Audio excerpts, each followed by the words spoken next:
Everything started at that dinner. I never thought it would happen like this. Sitting across from Harold Covington in that luxurious restaurant, I had no idea that this night would turn my life upside down. Next to me was my husband of 18 years, Richard. But he might as well have been invisible. I hadn't felt anything for him in a long time. His business trips, his shifty glances, his dismissive answers.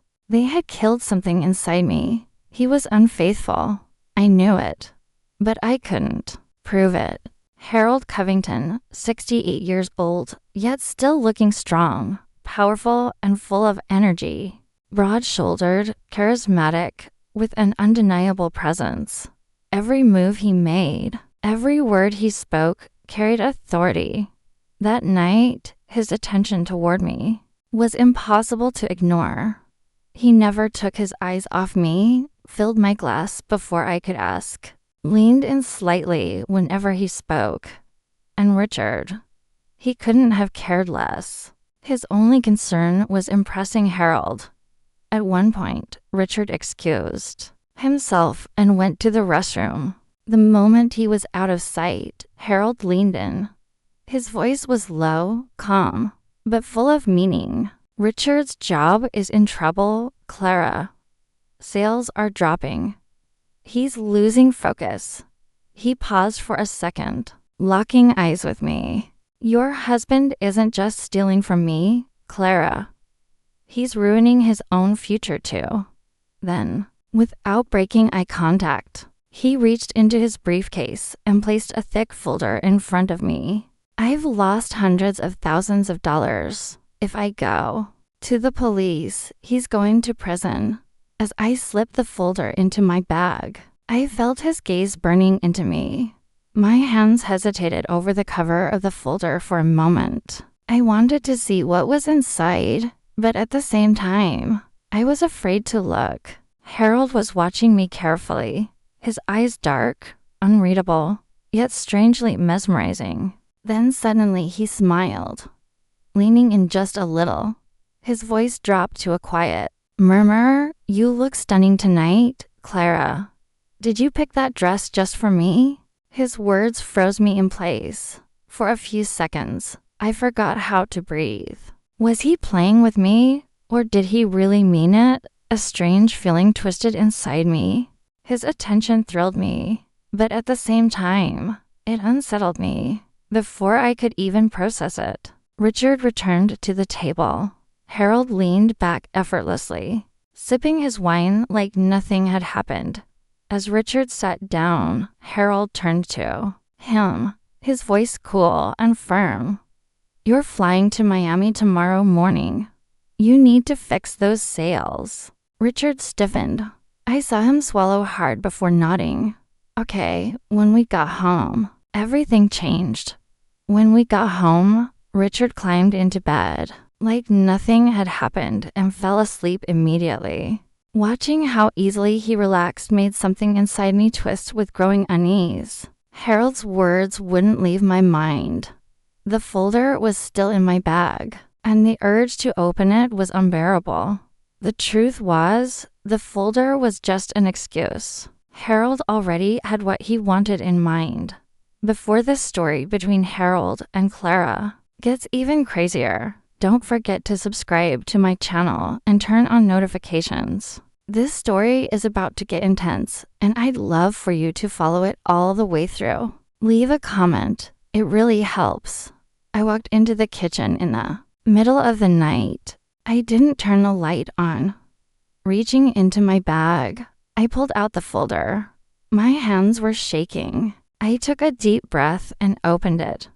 A few papers slipped out, and then the photos. A hotel room in Miami, Richard, a blonde woman, a bed, and a bottle of champagne. My throat went dry. My stomach churned.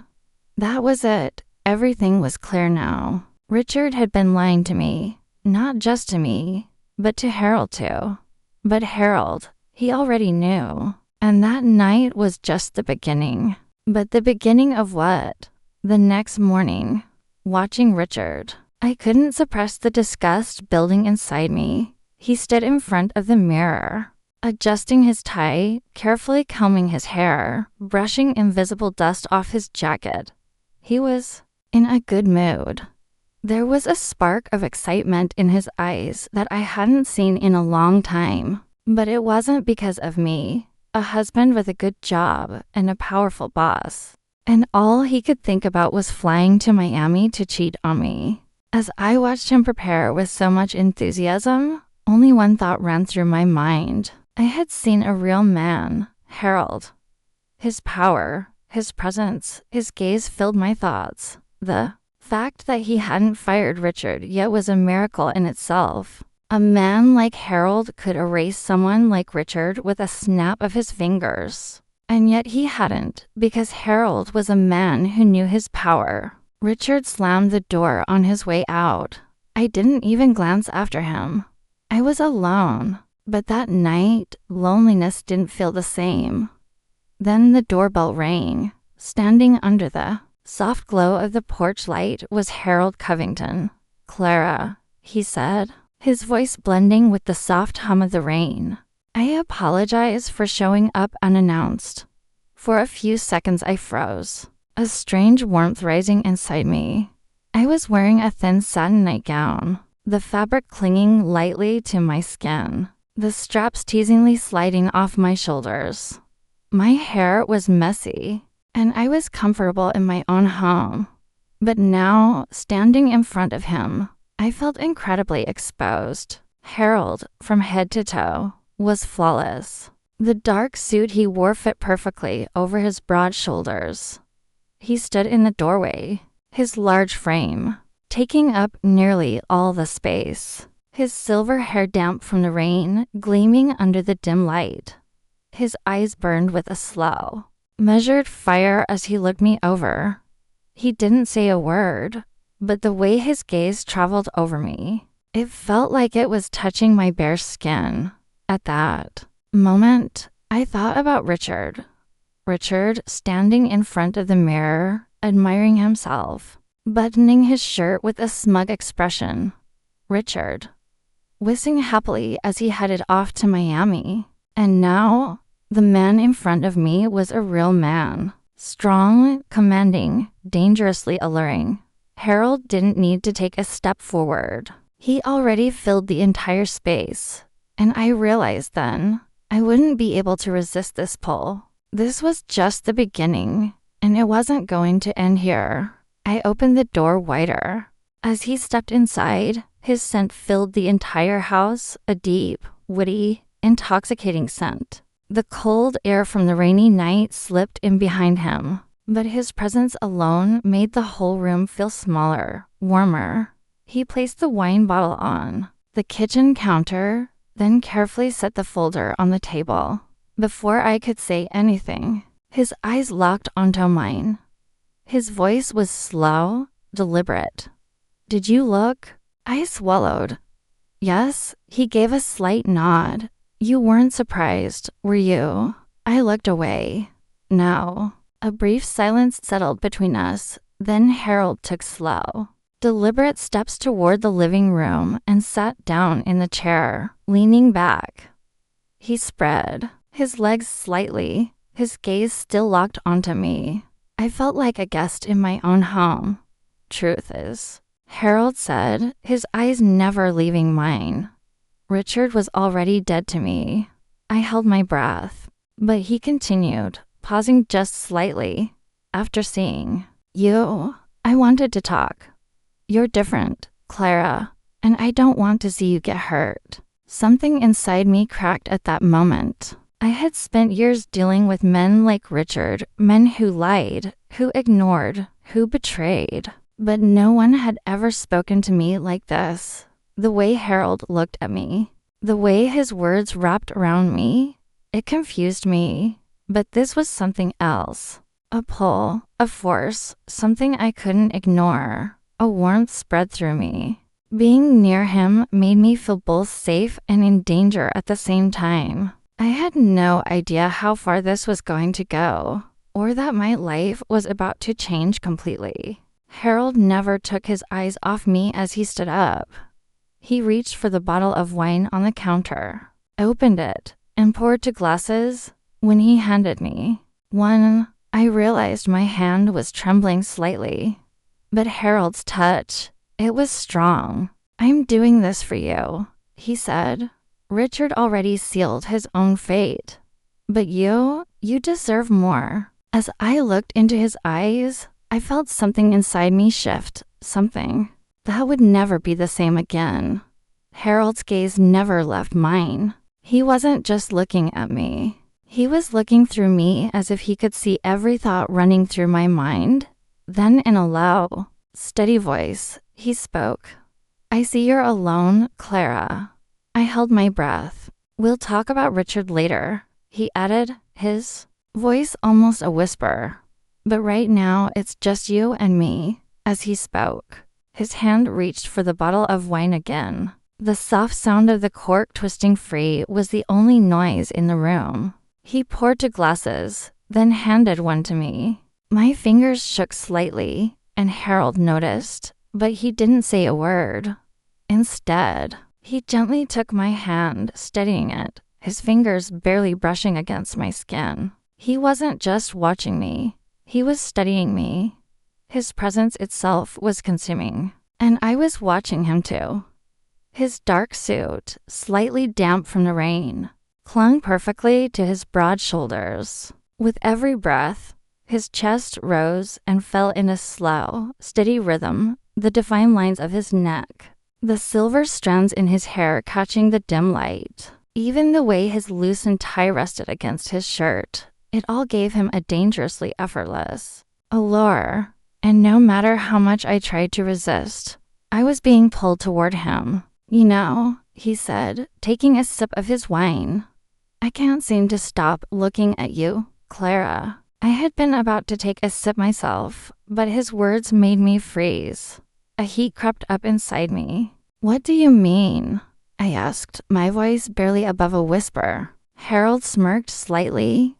"Do you really not know?" For a moment, our eyes locked. A strange sense of calm settled inside me. It had been so long since I had spoken to a man like this. So long since a man had looked at me like this. I thought of Richard, the coldness in his eyes, the indifference. His gaze had never lingered on me like this. But Harold, he wasn't just watching me. He wasn't trying to make me feel something. He already felt it, and he was about to take what he wanted. I took a sip of the wine. It left a sweet, heavy, and warm sensation. I couldn't take my eyes off him. The uneasiness inside me had disappeared, replaced by a lightheadedness, a floating sensation. Harold placed his hand on the table and leaned in slightly toward me. "Clara," he said, his voice deeper now. "I can't let Richard ruin your life. You're too beautiful for that." My breath caught. My lips parted slightly, but I couldn't speak. Harold continued. "I have an offer for you." Everything inside me stopped. "I know it's fast," he said slowly, "but some things, you just feel them right away. I'm not going to take Richard's job from him, but I'll take his power. I'll demote him. He won't make the kind of money he used to, but he'll still survive." For a few seconds, his eyes traveled over me before he spoke again. "And you, Clara, I can take you away from here to Switzerland. We can go together." A ringing filled my ears. Was this why he was here? To take me? A storm erupted inside me. His eyes, his words, everything about Harold had turned my mind upside down. But at the same time, one thought echoed inside me. A real man, strong, a man who knew what he wanted, a man who could truly touch me. Words got caught in my throat, but Harold was patient. He wasn't leaving me in escape, but he wasn't forcing me either. He just watched me, waiting for my decision. And I just thought about Richard.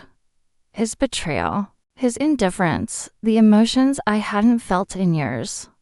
Then about Harold, his presence, the way he looked at me, the way he made me feel. and suddenly, the chaos inside me disappeared. I lifted my eyes to his.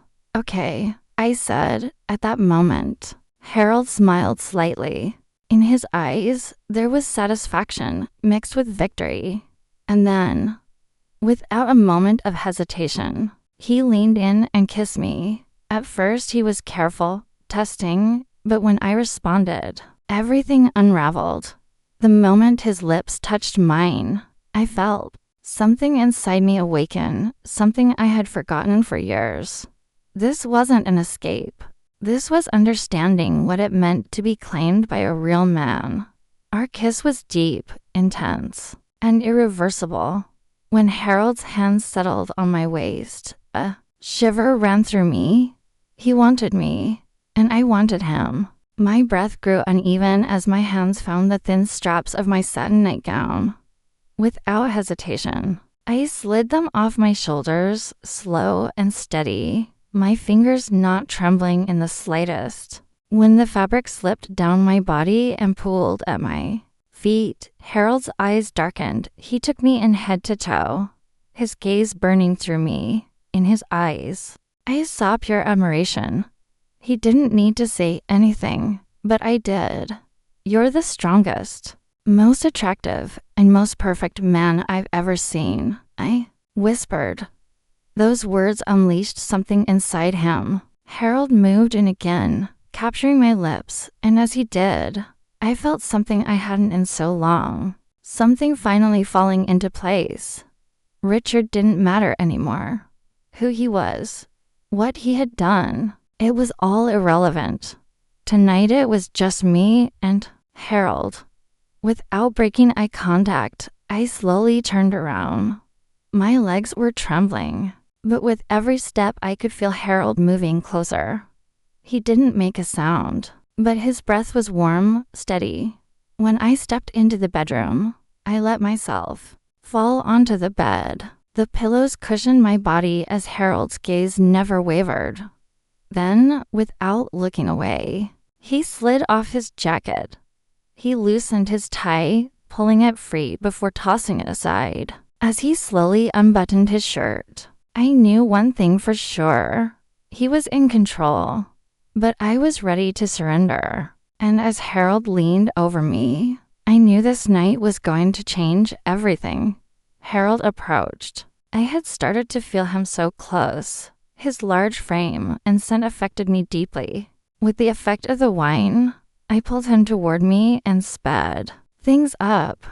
I could feel that Harold liked it because his breathing had quickened. When I felt something huge building inside me, Harold took a deep breath and let out a whisper-like sound. Then he said so beautiful.